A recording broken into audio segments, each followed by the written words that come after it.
The sun out here is really bright today, so I'm not exactly sure what you can see.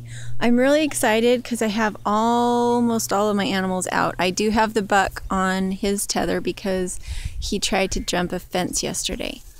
But my does, which are heavier and a little less adventurous, are all out here in the pasture. And I've never been able to do this before because, for one thing, that fence over in the distance is not actually a fence. All I have is chicken wire up.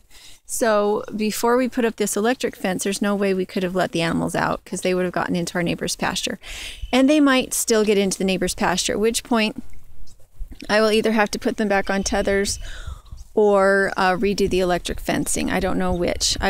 This really minimizes the amount of work I have to do, though. If I can put them out on the pasture and have one water bucket that I fill with a hose rather than taking water to each individual animal, that would be really nice. The problem is that's not mob grazing. That's not high intensive grazing. With high intensive grazing, you don't have a weed problem because the animals have to eat what's in front of them, not be able to go and pick and choose all over the pasture. You get weed problems when the animals are really allowed to roam and choose what they want. So we've never had a weed problem. Everything has just really stayed under control really nice.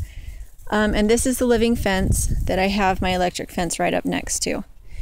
And I don't know how it will do. And I'm not sure if my fence is grounding out or not. I hope it's not grounding out, but I really don't want to touch it because last time it got me, it hurt pretty good. So I'm just kind of assuming that it's working, but the lambs brushed up against it a minute ago and they didn't jump. So I don't know if it's working or not. But that's the living fence. The cat is trying to climb on me. Stop climbing on me.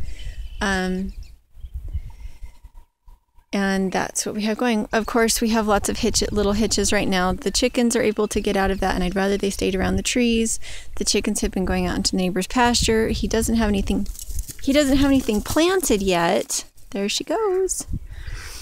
But I still don't want my chickens back there, so I've got to think of something. And the more the chickens can free range, the less I have to feed them. So that's one thing to consider. Anyway, there's the living fence so far.